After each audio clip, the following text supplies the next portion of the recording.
Today for our main lesson book, I'd like to take the measurements that you did around your house, and I'd like to take them from the scratch paper and write them into the main lesson book. So this is going to take a little bit of planning because I don't want to use our green sheet, I don't want to use this because this gives us such small lines and it kind of restricts our space a lot. So we're going to try really hard today to just write in nice even lines on our paper. So that's going to be our big challenge, is to get our lines written evenly, even without the help of our guide.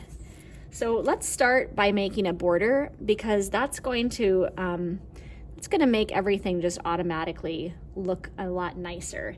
And we'll do the mama bear border. So a thinner border so we have plenty of space. And you just use whichever color is speaking to you today. I'm liking this purple. All right, so now I know you probably have a list, kind of like this, where you've written some measurements, and I hope you have a few more than I have here, but I want to point out one that I didn't show you before. I measured our classroom.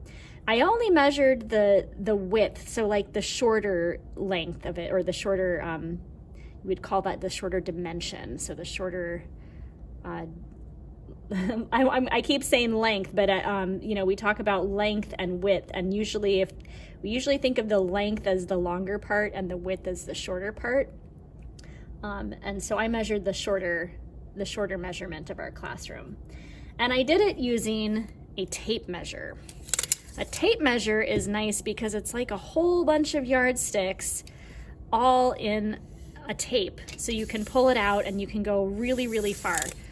This one here tells me that it goes to 35 feet. This little mark here, that means feet.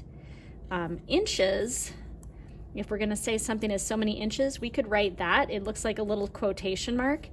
And for feet, it just looks like an apostrophe. So I could write, so instead of writing 3 inches, well, let's look here. Okay, so in the classroom, I did 19 feet, 3 inches. So that could be written like this, 19 feet. So that's what that little mark is. And then 3 inches. So that's another way I could write that. But I just wanted to show you how these tape measures look, because I have a little challenge for you to do an additional measurement before you put anything in your main lesson book, and that is to measure one side of your house. So I suggest you do this outside, because outside you won't probably have as many things up against the wall. The reason I didn't do the long distance of our classroom was because there's too many things along the wall and I couldn't really get a straight shot. But if I were to go outside, I would definitely get a straight shot, because we usually don't have quite as much clutter on the outside of our house as we have on the inside. So I want to show you how these measuring tapes look, because they kind of help you out, because it would be really hard if it only had inches, because it would go up to like hundreds of inches, and then you'd have to think about, well, how many inches are in a foot, and I have to convert that. But instead, what they do, and this measuring tape that I'm using is actually has more information than some of them do, but every time you have a foot, it'll tell you this is 2 feet. It's also 24 inches. And this even shows you that there's 1/8 of an inch, 1/4 of an inch, 3/8 of an inch, 1/2 an inch. So all these tiny little measurements that you could do, but we're not going to worry too much about those right now. I just also want to show you that on this measuring tape, as I get out here, it also will say, it tells me it's 29 inches right here, but it also tells me 2 feet, 5 inches. So they don't always give you these red numbers on a measuring tape. A lot of times you'll just have to look back to the closest foot.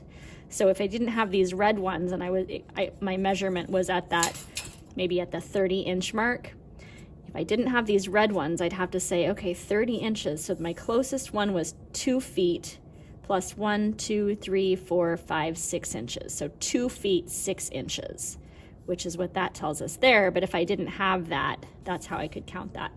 So if you're going to measure the outside of your house, which is a really fun thing to do because it gives you a really good idea of what a kind of a big measurement looks like. And your house is something that you're kind of familiar with, so you can remember, boy, if it's a 50-foot house or something, then you kind of know what 50 feet looks like. And I would suggest you do that in feet and inches rather than in yards or meters. But you could do both if you want to. So that's that part, and with your challenge of measuring the outside of your house. And another thing I want to point out, I sent home this little sheet with units of measurement on it. And this is like a little cheat sheet for you, just so that you don't have to flip back to in your main lesson book.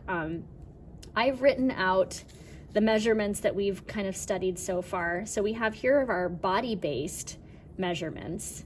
And I didn't write like the inches that is, because I want you to think of these more as measurements that you just use with your body, and that they're not as exact, but they're a good way of getting an idea of how big something is. Then I have the US standard measurements here. So this is what we typically use in the United States. And we're really the only ones that use these measurements. England uses something kind of similar to this, but it's not quite the same in England. So we have just our own way of measuring things. The rest of the world, outside of the US and England and places that are part of those countries, they use the metric system over here. And we haven't talked a ton about it, but we did talk about the centimeter and how the little marks in between the centimeters are millimeters. And then we have the meter, which is about, the same as a yard, pretty close to a yard. It's not the same, but it's close. And then I put in one more, which is the kilometer. And I put that in because you still see this a lot, especially if you are an athlete, if you like to do running or skiing or something like that. They often give distances for athletes in kilometers. And 1 kilometer is equal to 1,000 meters. So if you ever are at Birch Hill, you might see that the ski trail is a 3K trail. That's 3 kilometer trail. And then I also put that in the metric system they use Celsius, and in US standard we use Fahrenheit. And the two most important measurements to consider there are the temperature at which water freezes and the temperature at which water boils. Because because water, it only gets so cold. It only gets to 32 degrees, then it's frozen, and it doesn't get any colder than that. Water only gets up to 212 degrees Fahrenheit, and then it stays there. It doesn't get hotter than that. And so then that's also with Celsius. And you can see that Celsius water freezes at 0 degrees and boils at 100, which makes so much sense and is so easy to think about. So I've put this here for you to use to help you also with these ways that I've abbreviated these distances. So you can use this to help you out with this sheet. And I'm not really gonna do much on this sheet. I just wanted to, I'll do some of my measurements, but you're gonna do your own thing kind of, because you're gonna have different measurements than I have. So what I'd like you to do is just think about it, think about how many different measurements you have. So maybe you have like just 3 like I have, and you want to do a whole bunch of different ways of measuring each one. Or maybe you measured 10 different things, but you only used 1 or 2 ways or something like that. So just think about, if you have a lot of things, you might need to write pretty small. And if you have fewer things, you could write larger, but just make sure you have things spaced out. So let's just use mine for an example. I measured a bean bag, so I'll write that here. Bean bag, and it measured 3 inches, 8 centimeters. It also was, I could say, 3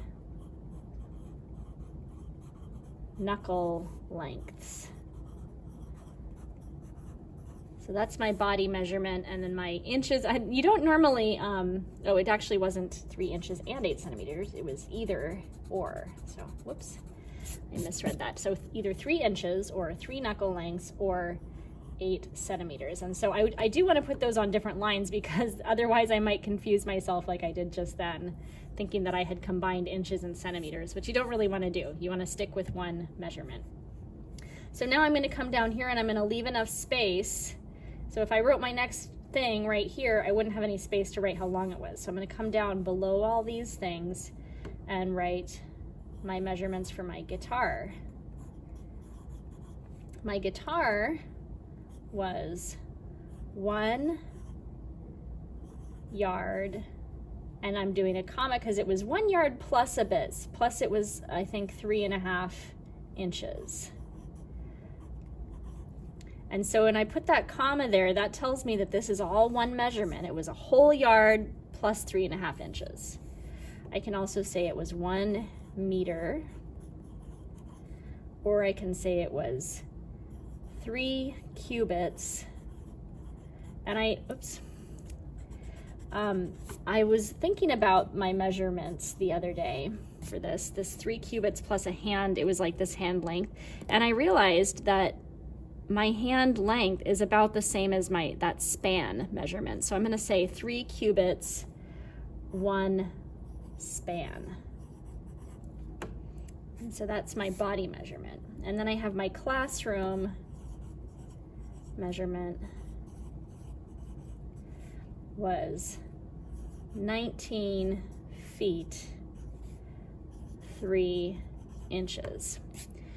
And I could do a cubit measurement here too if I wanted to. I haven't measured it in cubits, but I'm just going to write that so that, because I didn't measure it with my body.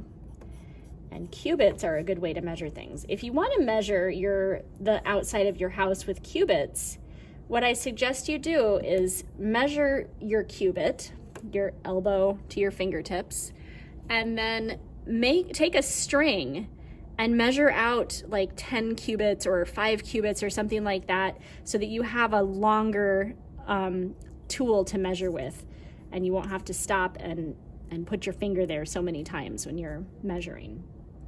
So I'd love to see a picture of this on Seesaw when you're done. Remember, you're going to just try to be as neat as possible with this. Try to make it look really nice.